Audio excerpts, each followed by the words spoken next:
On a bitterly cold day, a young man was walking alone amidst the falling snow, in weather cold enough to freeze winter itself. He remembered that the temperature that day was 20 degrees Celsius below zero. At that moment, he noticed a small cat walking with difficulty in the snow, leaving behind its tiny footprints. The cat approached him and began to meow while clinging to his leg, which made him wonder to himself about the reason for all this meowing. The cat continued to look at him and meow, as if it were trying to tell him something, and he realized it wanted him to follow it.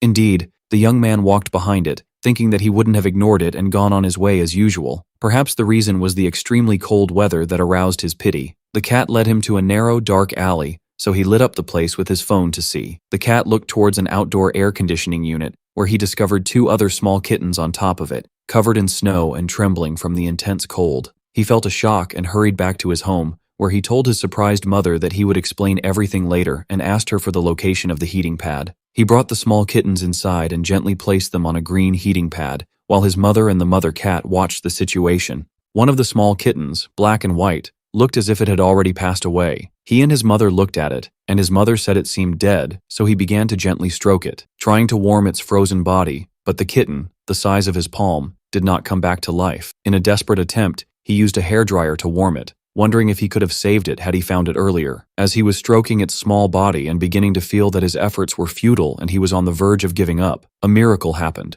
The kitten let out a faint whimper, and so, the young man became responsible for caring for that cat, which he named Peachy. 8 years later, Peachy appeared, now grown, with a splint on her leg. The young man told her he had to go now. He then sat down to say goodbye, apologizing and telling her that this was truly the last day, promising that he would finish his business and come back to play with her. He warned Peachy not to jump or make any dangerous moves until her leg healed, then told her he was leaving now. The young man put an electronic helmet on his head, and a message appeared on the screen stating that the biometric authentication was complete. As the helmet lit up, another message indicated a login to the world of Metaria, where he successfully logged in under the name Servant Kim. In the game world, Servant Kim was performing a religious ritual, praying to the gods for the strength to punish injustice and grant blessings to the warriors. As he also prayed to strengthen their spirits and cast out evil energy, he then ordered one of the warrior ranks to advance, appearing completely immersed in the battle's atmosphere. The battle was raging inside the game, where his team faced a massive monster, while golden holy strikes rained down on it from above. The monster launched a fierce attack, moving its arm to unleash a wave of purple energy that knocked back the warriors. Despite taking many hits, it managed to form a sword of energy in preparation for a new attack. After long days of continuous fighting, the battle was finally nearing its end, and the Final Flash team was about to become the first team in the game's history to defeat the giant god, Loke. Servant Kim was preparing to counter the monster's attack with his shield, which glowed with the emblem of a shining lion, while Loke fired a volley of projectiles through magic circles, which gathered to form a massive beam that destroyed the area where the warriors stood, but Servant Kim blocked it with his shield. Servant Kim issued his orders, asking the first rank to hold their positions, while ordering the third rank to withdraw, warning of another major attack to come. The monster's devastating attack continued to damage the warrior ranks, so he ordered the second rank to line up behind him, announcing that the monster was about to enter its final phase. The warriors prepared to use their ultimate skill as glowing hexagonal shields began to appear, while in response, Loke also prepared to launch its strongest attack. Servant Kim explained that this was the monster's last attempt and asked everyone to remain alert, assuring them that they would finish it off using the second rank's ultimate skill. He activated his defensive skills, using Holy Shield, Sanctuary, and God's Blessing, declaring himself the unbreakable shield. He assured them that they had reached the point where all other teams had failed and stressed the need to follow the plan precisely, or the entire team would be wiped out.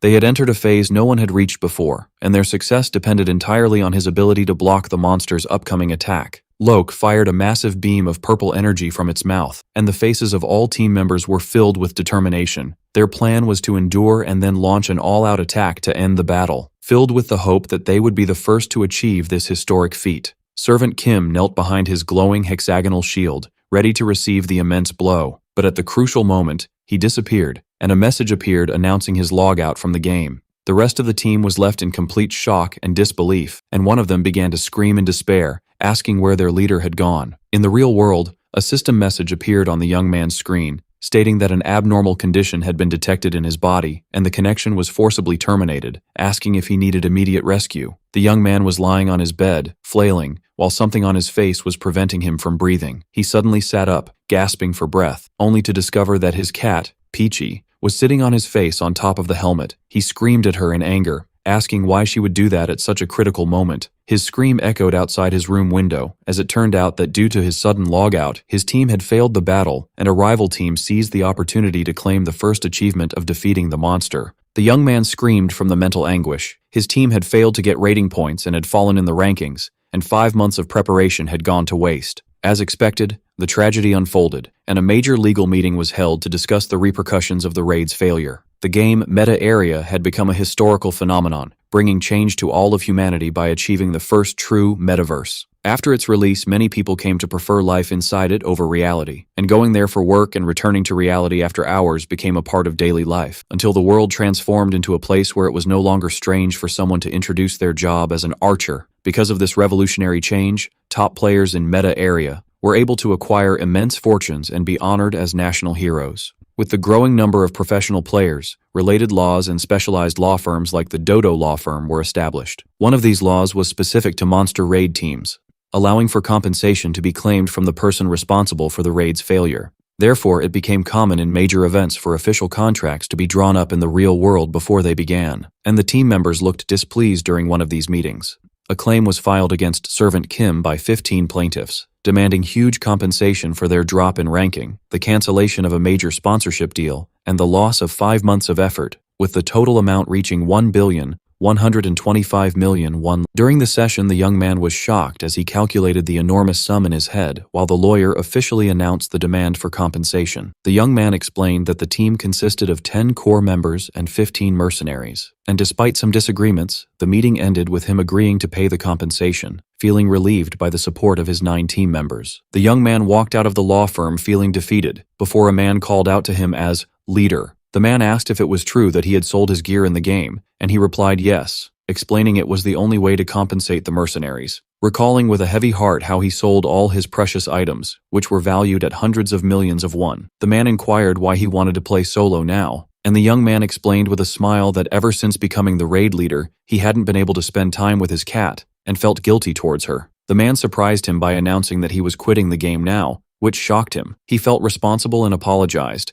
but the man reassured him and told him he understood his situation. He then presented him with a box bearing the Metagear brand as a farewell gift. The young man initially refused, saying he couldn't accept his teammates' gear after everything that had happened, but the man insisted he take it, explaining he no longer needed it. The two men said their goodbyes, and the young man thanked his teammate. When he arrived home, he announced his return to his cats, then sat on the floor by the entrance, tired and sad, and let out a long sigh, while his cat Peachy approached him and meowed as if to comfort him. The young man wondered in confusion what he should do now, as all his post-retirement plans were based on owning the precious gear he had just sold. When he noticed his cat Peachy trying to play and jump, he gently scolded her, reminding her not to do so until her leg was fully healed. But she insisted, and he was impressed by her strength and agreed to play with her for just 5 minutes. He started with warm-up exercises, moving a mouse-shaped toy in front of his cat, who watched him with intense focus, and she quickly got enthusiastically involved in the game, chasing the toy everywhere. The young man thought about how frustrated his energetic cat must have felt being unable to move due to her injury. After the warm-up, he announced that hunting time had begun, having prepared a set of cardboard boxes as a playground. As the cat prepared to pounce, he seriously declared that he had now transformed into a mouse and would show her the perfect mouse movements.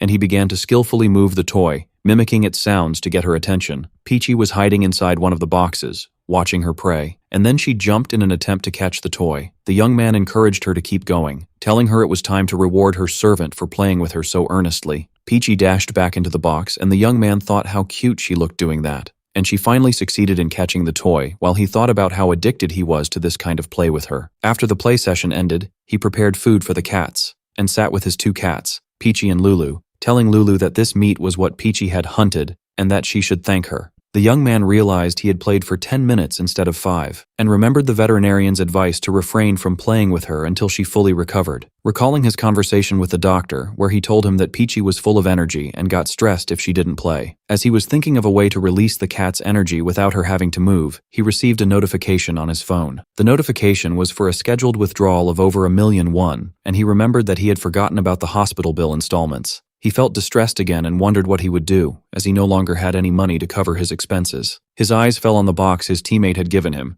so he decided to open it. Thinking how one of his team members had given him this gear after deciding to retire from the game, he turned to his cat Peachy and told her that she was a big part of this incident, and if she ever met his teammate, she should apologize to him. He jokingly put the empty box on his head, and noted that he could breathe well, saying that an incident like the last time wouldn't happen again. The young man looked at the clock and realized it was getting late, so he said goodbye to his cats and told them he would be back. Realizing it had become difficult for him to aim for the top ranks again, he lay down on his bed and placed the new gearbox over his head, thinking that a person has to strive to earn a living. Indeed, Servant Kim logged into the game once again, determined to fulfill his responsibilities as a servant to his cats. His plan involved a high risk for a high return, as he found himself in the lava zone and thought about how dangerous it was for him to be there in his current state after selling all his gear. He was betting that another raid team would be busy fighting the Phoenix, which meant the other monsters wouldn't respawn, but he realized this prediction was based on memories from 6 years ago, and he didn't know how things had changed after the numerous updates. Luckily, he managed to catch a huge armored fish from the lava, and felt overjoyed when he found that his golden fishing spot still existed. The fish was a lava bori, a rare ingredient, and he estimated that catching 50 of them would be enough to pay the hospital installment. The young man sat down and began to fish quietly, wondering how much time had passed since he had spent time alone like this. For the past 5 years, all his time had been dedicated to raids with his team. Although he had lost everything he had built in a single moment, he felt at peace in this moment. His eyes started to tear up, and he wondered if something had gotten into them. Suddenly, he noticed something strange and alarming, and wondered in shock if the Phoenix was respawning earlier than expected. A huge vortex appeared in the sky, and from it, a powerful beam of light shot down and struck the ground, creating a massive shockwave. And from this light, a new creature emerged, resembling a wolf and engulfed in pale celestial flames. The young man realized that this creature was not the Phoenix, and concluded from its majestic appearance that it was a new boss monster that required a team to defeat. He knew it was impossible to escape, and that facing it with his current abilities would be suicide. He felt his extreme bad luck. He had only caught one fish, and now a new monster appears in his only fishing spot, and he desperately hoped the monster wouldn't stay there. Suddenly, he found the monster's huge jaws right behind his head, which terrified him. But the monster didn't attack him. Instead, it began to lick his face with its huge tongue. He was bewildered, covered in the monster's saliva, wondering about the reason for this strange behavior, and even wondered in disbelief if the monster was trying to kill him by licking. He felt disgusted and angry, and yelled at the monster, demanding it to kill him in a clean and quick way, adding that he was not in the mood to tolerate this day. In a final act of defiance, he pointed at it and vowed that he would let it kill him now because he was weak, but he swore that one day, he would be the one to defeat it. The huge monster tilted its head as it looked at the young man. Then, unexpectedly, it let out a deep meow. The young man was extremely surprised and confused, and wondered if he had heard that correctly, then confirmed to himself that he had indeed heard the word meow. He concluded that this monster was designed in the form of a cat, and he liked the innovative idea of designing a non-cute cat with such a majestic appearance. Suddenly, an idea struck him. He connected the fact that the monster was a cat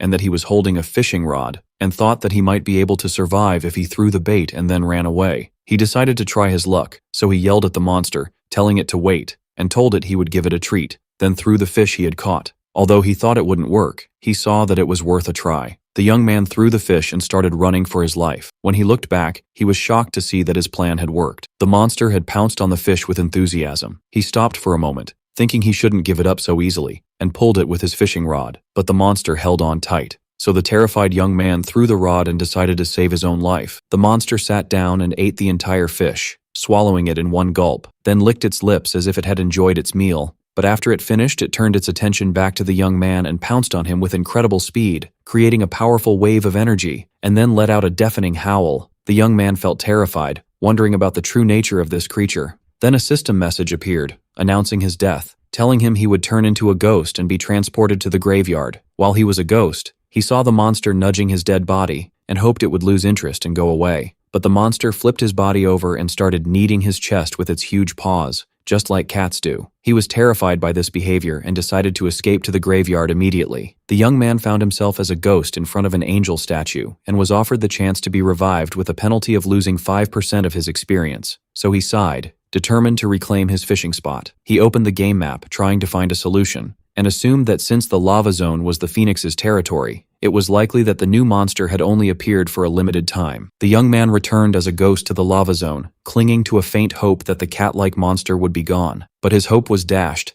as he found it was still there. The monster was circling his body lying on the ground, and he wondered in confusion why it was guarding his corpse instead of leaving, and soon assumed that this damn cat was waiting for him to come back to life just to kill him again. The young man realized there was only one solution he could think of at the moment. His plan was simple and consisted of 2 steps. First, come back to life the moment the monster turns its back, and second, run as fast as possible in the opposite direction. The young man sat and watched, waiting for his opportune moment. The monster lay down beside his corpse and seemed to be dozing off, so the young man realized this was the chance he had been waiting for. He immediately accepted the revival option, and indeed, he came back to life and appeared next to the sleeping monster. He swallowed nervously and tried to sneak away, but he had barely taken a single step when the monster suddenly opened its eyes and rose up behind him unexpectedly. He froze in place with terror, wondering if the monster had been pretending to be asleep, and before he could move, he felt its heavy paw rest on his shoulder. He screamed and tried to escape, but the monster easily caught up with him and crushed him with a powerful blow that ended his life instantly, causing the "You have died" message to appear on the screen again. The monster looked at the corpse with an expression that seemed confused. In the graveyard, as he was offered the revival option again, he thought sarcastically that he had finally found a good way to escape, and that he never expected a day would come when he would use the tactical maneuvers he learned in the army.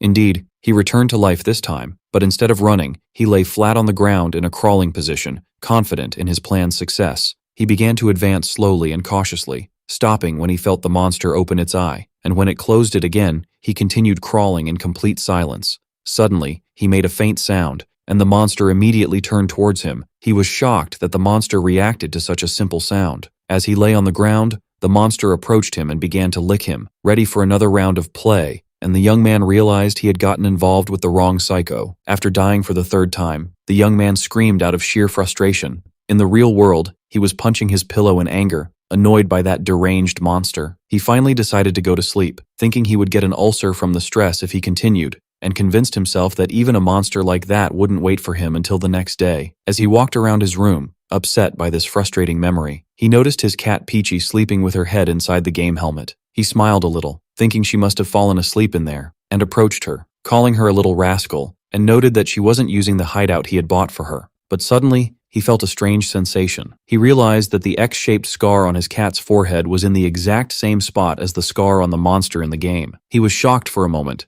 but he quickly dismissed the idea as impossible, and laughed sarcastically at himself, wondering how a cat could log into a game, and that it was just a coincidence. The next day, he returned to the game, desperately hoping the monster would be gone. He looked around anxiously to discover that the monster had indeed left, and he laughed in relief, but just as he relaxed, the ground shook and the monster appeared before him again. The monster meowed, and the young man completely lost his temper, deciding he wouldn't fish for lava burry if it was this difficult. The monster turned and showed him its back, so the young man closed his eyes in despair, and when he opened them, he found himself staring at the monster's rear. Suddenly, a mysterious system message appeared, telling him he had been chosen and was granted a hidden servant class. He wondered in confusion about the meaning of this message, repeating the words servant and chosen. Another message appeared, announcing that the power of Kalinas now resides in his being, and he started yelling in protest because he had never heard of such a class before. He realized he was being forced to change his class, and wondered in a panic what was happening. A cyclone formed, and dark energy began to flow around his body. After the process was complete, a final message appeared confirming he had become a servant.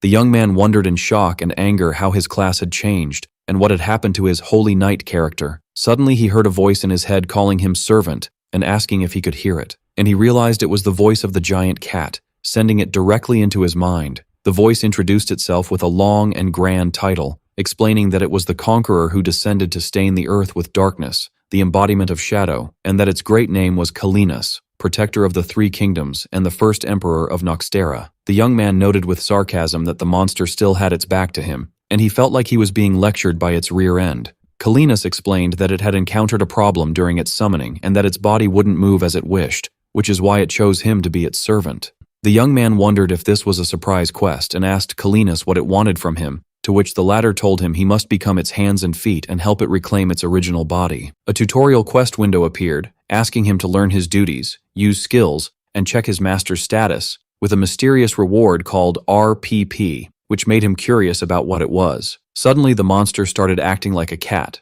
rubbing against his leg and meowing, which surprised him, and he wondered what it was doing and realized this was called butt rubbing. The young man got angry and complained about this ridiculous situation, where his class was changed and now he was being asked for help. So Kalinas calmly told him that if he didn't want to, it could return him to his previous state. The young man decided to first check the nature of this new class and discovered that a servant serves their master and obtains role-playing points, RPP, that allow them to use their master's abilities. He read his list of duties, checked the master's status, provide a comfortable home, and offer delicious treats, and noted that they resembled the duties of a servant to a cat more than anything else. He figured he would find out how to use the points later and completed the quest, then opened the skills window, which included hunt a monster and make snacks. He concluded that the class was like a tamer who serves their master. And as he was thinking about quitting, he remembered the notice for the hospital bill payment. A new idea came to him. If he could negotiate the rewards and working hours, this might not be so bad after all. He completely changed his tone, addressing the monster respectfully as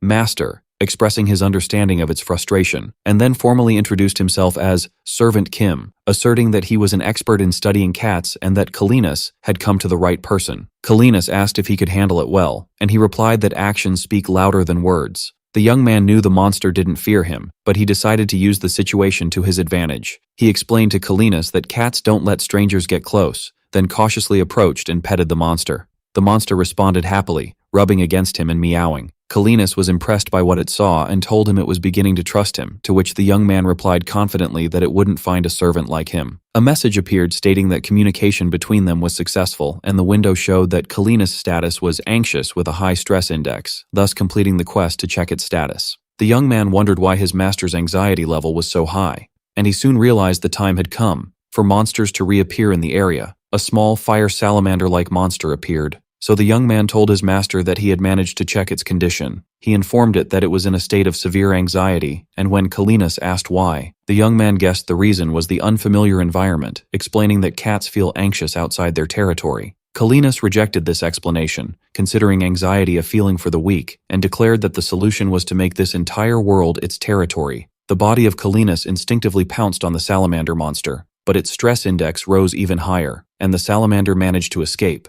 which increased its stress. Kalinas roared angrily, wondering where the prey had gone, and at that moment, the young man activated the capture skill. He aimed a frame shaped like a silver platter at the fleeing salamander and opened it, and a system message announced that he had successfully captured it. The young man appeared holding the covered platter and calmly told Kalinas that this was part of his service. He then asked his master if it had been very disappointed after losing the prey, and after that, he released the captive salamander from under the platter's lid. Immediately, Kalinas crushed the salamander, venting its anger. The young man asked his master for its opinion of his service, and a message appeared stating that its mood had improved and its stress index had decreased. Kalinas admitted it felt more at ease, and the young man expressed his pleasure. After proving his worth, the young man suggested they start negotiating now, explaining with a smile that he had a family to support, and therefore needed vacation time and enough money to secure his livelihood. Kalinas was shocked by the idea of a servant getting a vacation, and the young man nervously confirmed that this was correct. Kalinas admitted it had none of this land's money, so the young man suggested an alternative solution. He would keep the items Kalinas obtained from hunting. Kalinas agreed to this compensation, since it needed him to control its body, and asked if that was enough, to which the young man happily agreed.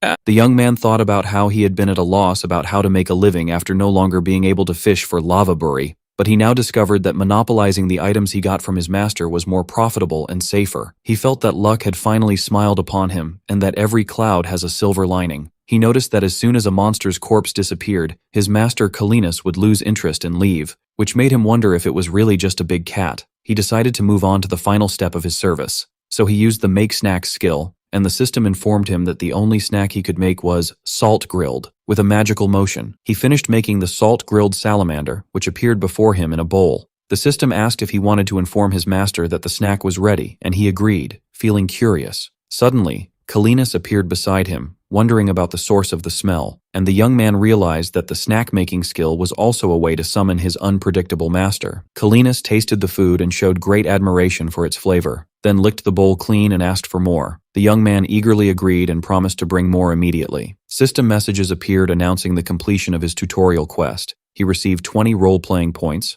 RPP, and an additional 5 points for his master's satisfaction, and a new quest for the second phase was created. The young man began to collect all the items, that dropped from the monsters Kalinas hunted, and he noticed that large numbers of monsters were starting to appear again, and his master was actively hunting them. He thought about how his pockets were filling with money every time his master hunted, while he didn't lift a finger, and he smiled happily, wondering if this was the taste of auto-hunting. He started running around the battlefield, collecting loot and enthusiastically thanking his master. Kalinas noticed his happiness, and the young man promised that he would do his best to help him. When the skill's cooldown ended, he decided to use it again with enthusiasm, and Kalinas came rushing eagerly to eat its meal. The young man opened the quest window and accepted the start of the second phase, which required him to use his abilities to solve a problem his master was facing, moving to a nearby town, with a reward of 50 points. He thought that this task would normally seem easy, but now he was facing a dilemma. How could he drag this big cat with him to the town? The status window for Kalinas appeared again, showing that its stress index would rise if it left its territory, and the young man realized this was the problem he had to solve. The young man approached his master Kalinas, who was near a volcanic lava pool, and told him he had a plan, so Kalinas ordered him to speak. He suggested that there must be a reason why Kalinas was summoned to this area, and that the best course of action was to move to a nearby town to search for information. Kalinas agreed with his assessment, and the young man felt a little guilty because this idea was originally from a quest he had received. Kalinas wondered how to achieve this, and if its movement was restricted by the concept of a cat's territory. The young man reminded him that its territory expanded slightly with every monster it defeated, which Kalinas confirmed. The young man explained that they had to defeat the region's master, the Phoenix, so they could move freely. Kalinas understood the plan and asked about the Phoenix's strength, and the young man told him it was an immortal bird that grew stronger each time it rose from death. Kalinas found this creature interesting and declared with confidence that it would kneel before its power. But the young man pointed out a problem. The Phoenix breathes fire, and the cat's instincts would drive the body of Kalinas to run and hide. Therefore, he concluded that they must first make Kalinas unafraid of fire. As soon as fire was touched, the body's instincts reacted. As Kalinas jumped back and rolled on the ground in a panic, it admitted that it did indeed feel fear, and ordered its servant to find a way to overcome this fear by any means necessary. The young man offered a lava-buri fish to the frightened Kalinas, then announced that the fear would vanish once he submerged it in the lava, which shocked Kalinas, who asked if his plan was to throw it into the volcano. The young man confirmed that this was the most certain way to adapt, and when Kalinas expressed doubt, the young man reassured it, explaining that its body, as a boss monster, possessed very high heat resistance. Kalinas was surprised to learn this, and the young man tried to tempt it with the fish. The young man threw the fish into the lava, but Kalinas sat calmly on a rock in the middle of it, which astonished the young man. Kalinas announced that the fish no longer tempted it, and the young man was shocked by how quickly it had lost interest. Then it leaped gracefully from the lava. The young man realized he needed to move on to Plan B, so he used a recall spell to return to a registered point, and told his master he would be right back. Kalinas panicked, asking him where he was going and if he was going to leave it alone, but the young man disappeared through the portal, leaving it to search for him anxiously. The young man instantly teleported to the city of Granadia. He entered the adventurer's warehouse, where the shopkeeper welcomed him. He asked for sugarcane, ethereal spring water, a climbing rope, and dynamite. When she asked him his purpose, he replied that he intended to tame a monster, then added that he also needed a catapult, which puzzled her. She wished him victory, and as he was leaving, he felt he was forgetting something. He suddenly remembered and hurried back, telling her there was one more thing he wanted. The young man returned to the lava zone and headed to a giant tree known as Bujinmok, or the wood that doesn't burn. He explained that a monster living in this tree had gained fire resistance by eating its bark. The young man climbed the tree and placed sugarcane as bait, as he knew this monster loved sweets, and he remembered how difficult it had been to hunt it in the past. The tree shook, and a fire monster emerged from it, announcing itself as Kerberos the Great, guardian of the underworld, and angrily wondering who dared to disturb its sleep. As Kerberos was eating the sugarcane, the young man poured ethereal spring water on it, water capable of extinguishing the fiercest flames and making the target lose its fire resistance for 5 minutes. The young man thought that the favorite prey of cats is the mouse. The flames of Kerberos were extinguished, and the great guardian of the underworld turned into a small, fluffy pink fire mouse. The fire mouse shouted in shock, wondering what the young man had done to it, and the latter addressed it cheerfully, saying it was cute as usual. The mouse got angry and threatened him, but the young man continued to mock it. The mouse offered to spare his life in exchange for the sugarcane, but the young man described it as pathetically cute. The mouse had a bad feeling and realized it couldn't use its fire, so it decided to attack physically, shouting that it had given him a chance to survive. As it was attacking, it suddenly turned and fled, vowing to kill the young man next time. The young man shouted, trying to stop it, but the fire mouse jumped directly into a nearby lava pool, The young man smiled sarcastically, saying he was just about to tell it that it had lost its fire resistance. The fire mouse was screaming from the intense pain of the lava as it tried to get out, while the young man laughed hysterically. The mouse continued to cry, and the young man continued to laugh. A new tutorial window appeared, explaining that he could use role-playing points, RPP, to turn a monster into a follower, which would not take damage from its master's attacks and could be strengthened with points. The young man grabbed the crying fire mouse and carried it, and the mouse asked him what he was doing and where he was taking it. The young man told it seriously that he was sorry, but he was going to offer it as a sacrifice to his master, and asked it not to talk to him so he wouldn't get attached. The mouse was horrified and began to lament its fate that it would die before getting married, and the young man replied sarcastically that it was truly a shame. The mouse begged for its life, so the young man offered it a way out. If it did what he asked, it would not only survive, but he would also help it find a life partner. The mouse immediately agreed and desperately asked what it had to do. The young man calmed him down and explained that the first way to survive was to become the master's follower, clarifying that a follower is unaffected by the master's attacks, ensuring its survival. Then he offered it the second way, which was to lure the master and make him fall into the lava, which shocked the mouse, who called him an ungrateful servant. The mouse agreed to become a follower, reminding the young man of his promise. The young man opened the Create Follower window and began the process, and a magic circle appeared around the fire mouse. The mouse was turned into a magical essence and captured under the young man's silver platter, and a system message confirmed that the fire mouse had become a follower. The scene returned to Kalinas, who was waiting anxiously, and asked its servant why he was late. The young man told it to look forward to what he had brought, assuring it that there was nothing in the world that could excite it more than this. The young man released the follower mouse from under the platter. When Kalinas saw the mouse, it felt a strange and exciting sensation, and its heart began to beat rapidly. The young man told the mouse, Squeaky, that his master would be facing the phoenix, and assigned it the task of eliminating its master's fear, and asked it to lead the master for the great cause of darkness. The young man gave the mouse a speed potion, so it dashed off, awakening the cat instinct in Kalinas, who excitedly took off after it, heading straight for the lava. Kalinas charged forward on instinct, leaping across rocks as it chased the fire mouse, determined not to let it escape. The mouse shot a burst of fire, but Kalinas skillfully dodged it and continued to close in on its prey. The young man watched from a distance,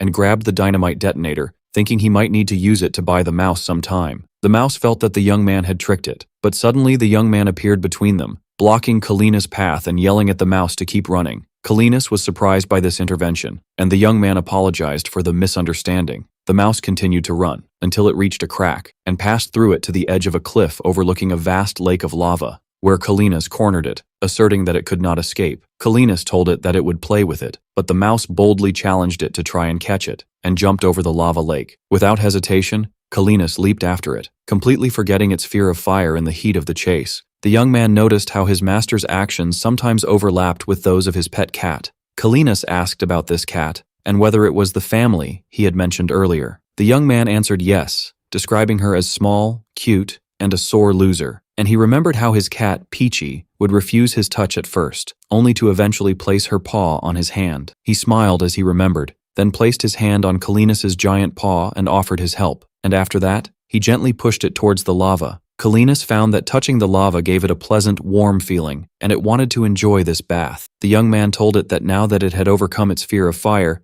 it could face the phoenix, and Kalinas agreed with confidence. The phoenix appeared on the horizon, and the young man explained that defeating it required preventing its ability to be reborn, and he told his master that he had devised a strategy for it, which led Kalinas to describe him as a dependable servant. The phoenix emerged from the lava, while the young man and his master prepared to face it. The bird spread its fiery wings and threatened its opponents, then attacked by breathing a massive stream of fire, but Kalinas dodged it. The young man knew that the real problem lay in the bird's immortality, and he explained to Kalinas that to eliminate it, he must strike its core precisely during its second rebirth. Kalinas doubted its ability to do so, but the young man confidently assured it that he would make it possible. The battle began, as the phoenix swooped down and Kalinas charged to meet it. The bird tried to ascend, while Kalinas followed it quickly, and dodged its fire attacks with amazing agility, then managed to get on top of it, and struck it forcefully into the ground. The defeated phoenix declared that it would rise again, and the young man told his master that the first phase was over. He explained that the phoenix's size and destructive power would now double, but Kalinas was unfazed.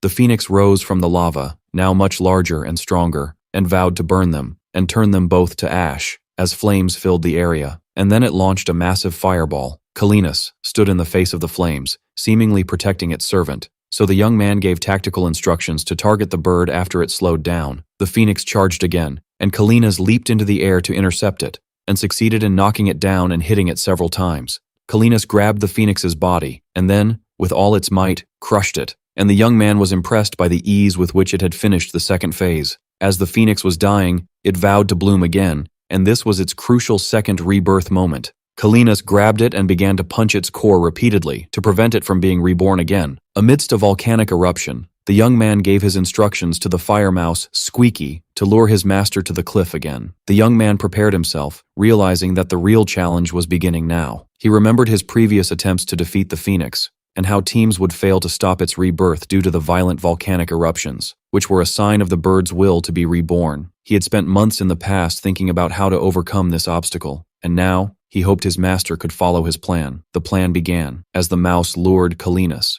and the latter started chasing it, until they reached the edge of the cliff. And when the mouse jumped, Kalinas rushed after it, unable to stop. At that moment, the young man used a skill to set up a catapult, positioned it near the edge, and the giant wooden catapult appeared before him. The young man encouraged the mouse to speed up a bit, and when it felt scared, he told it that it should be proud, because it was the only one capable of leading the master. The young man launched a projectile from the catapult carrying the mouse towards the volcano where the phoenix's core was. The mouse was standing on the core, while Kalinas was approaching it at rocket speed. The mouse remembered that a follower takes no damage from its master's attacks, and wondered in terror if the young man had tricked it. Kalinas collided with the phoenix's core with tremendous force, shattering it. The young man celebrated the plan's success and collected the dormant bird's core. A series of system messages appeared, confirming the phoenix's defeat, that the lava zone had become the master's territory, that they had achieved the record for the fastest victory, and that the young man received 30 RPP. The mouse woke up confused and thought it was in heaven, so the young man mocked it. And the mouse realized it was alive and felt scared. Kalinas arrived and praised the excellent strategy, so the young man congratulated his master on becoming the master of the lava zone. A huge, temple-like structure appeared, and they walked towards it until they reached the inside where they found a treasure chest. And the young man thought that this was the reward for achieving the record, and felt that he could raise his hopes a little higher.